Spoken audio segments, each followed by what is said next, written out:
Hey guys, welcome to One Last Rep, podcast where we'll be forging physical fitness while managing stress. My name is Lauren Cisneros, and I create this podcast in hopes that my experiences and what I've learned can help others going through a difficult time. I've been through a lot of rough and life-changing events recently, and one way I've been able to manage stress in my life is by physical exercise both in the gym and by participating in athletic events. So each week I will be talking about a new topic and sharing my experiences and interviewing guests who have also been through similar experiences as well. So, come on, let's get to it and give me one last rep.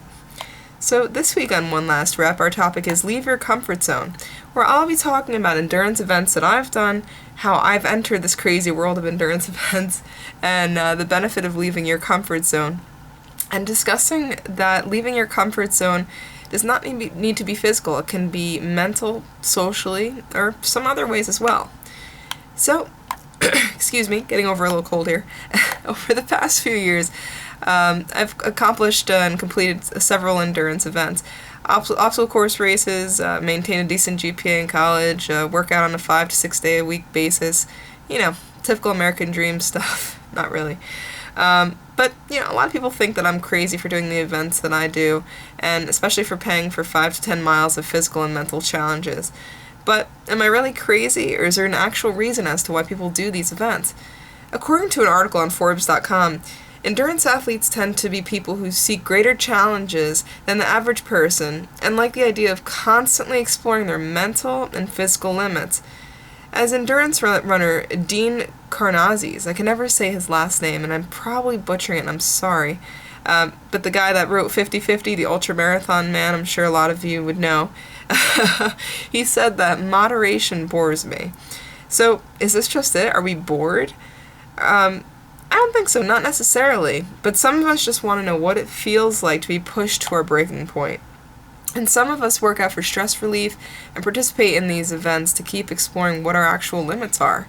It may sound actually crazy to some people, and I mean a lot of my friends did have and will call me crazy, but when you're able to crush a goal that you've set months prior, few weeks prior, day prior, whatever it is, it really is an incredible feeling. So many people think, oh, I can't do that. I can't run a 5K without stopping. I can't train for this, can't train for that. My legs hurt. I have this injury. All these excuses, right, that we set up for ourselves. But a good friend of mine recently hurt her wrist and was told that it would be months before she could lift any type of weight again. She had been working hard at CrossFit, starting to get her lifts back, and instead of using that setback as an excuse to not work out, she actually decided to take that time, the time now, to work on something that she had always hated. As I discussed in my last podcast, what do you think it is? Running. And so many people hate running. Why? I don't know. I suppose of the constant lung exhaustion that you associate with running, the constant pounding on the ground, the feet injuries, the mental game, getting out of your head. There's so many things. But she doesn't care. She just keeps finding a way to keep improving her minute mile, and she has set a goal to complete a 5K in June without having to stop. And I've had the benefit to go on her with some of her runs before CrossFit, and it's really cool to see her progress over the past few weeks, and how I've been helping her with pacing and all that, and telling her not to focus on the numbers so much. And you know what? A 6-minute mile is the same. You're doing the same thing as someone who's doing a 12-minute mile. It's the same thing. You're still running. 12-minute mile, 6-minute mile, 8-minute mile, doesn't matter. You're running. You're getting out there and you're running. So that minute mile, that number on your watch, your phone, that's just going to keep improving over time. So if it doesn't challenge you, it doesn't change you. Only you can make the decision to start a journey to a healthier lifestyle.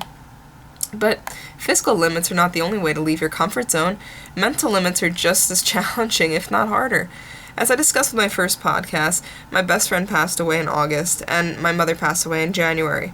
Having the two people that were the closest in my world, and meant the world to me, pass away in such a close time frame really messed with me, and still is messing with me.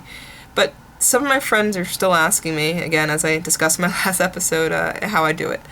But for me, I don't have a choice. I'm currently still enrolled in school full-time. I'm taking 3 summer classes, and I'm taking full load on in the fall, but then I'll graduate in January. And, school is really hard.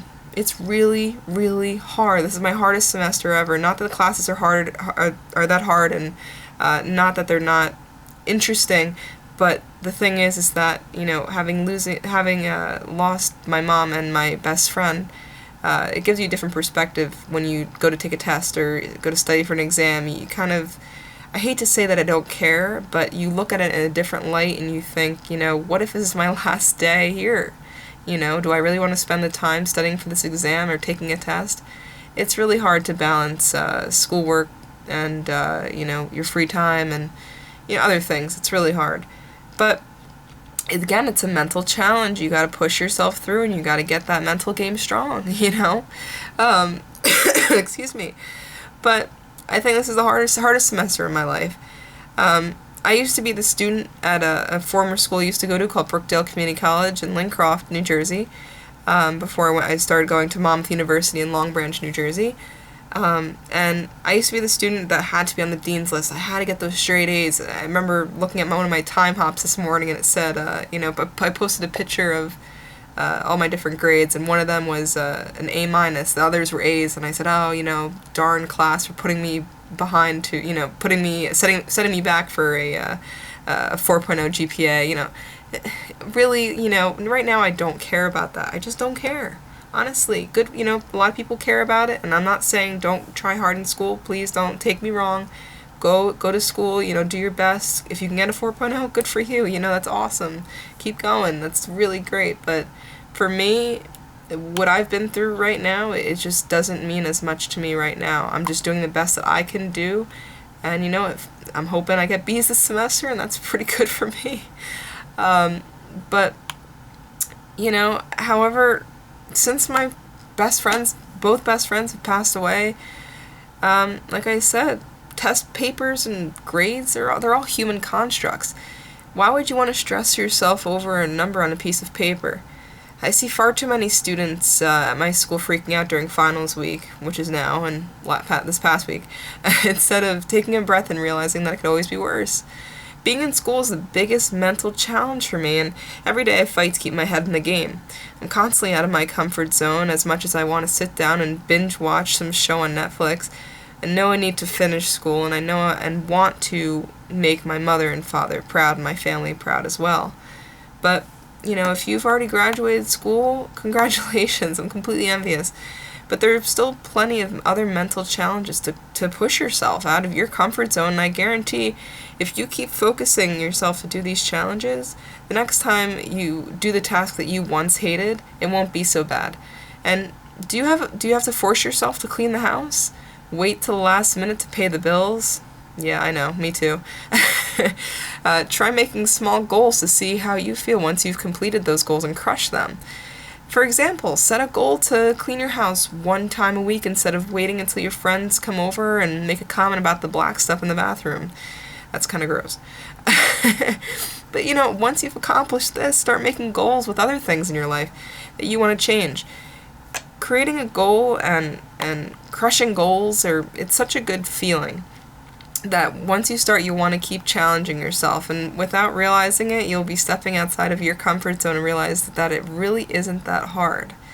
So again, I just want to say, keep going, keep pushing, keep at it, and no matter if you're in school, if you're working out and you're trying to get a new personal record, if you want to try to sign up for a new race and you think that you can't do it because you have your own excuses, you know what, put all those excuses in a bag and say, you know what, I'm going to go for it. I'm going to go do it. For example, I did a 50K race in Bear Mountain, New York, the North Face Endurance Challenge, and yeah, okay, I don't really run that much, but you know what, I went out, I did it took me 10 hours, I got lost the last mile and went 5 miles off course. They made fun of me, the course directors made fun of me, and saying, the course isn't hard enough for you, but you know what, in a million years, I would never, ever think that I would complete such an event. But I went out there and I did it. So, I surprised myself. So why not go out there and surprise yourself? It really is an amazing feeling, and like I said, once you start, you won't want to stop. So again, thank you for listening to One Last Rep. Remember to leave your comfort zone. It's worth it. Don't get discouraged and keep pushing. The reward is great, I promise. So join me for my next episode, Showing Up, the hardest part, right here on One Last Rep.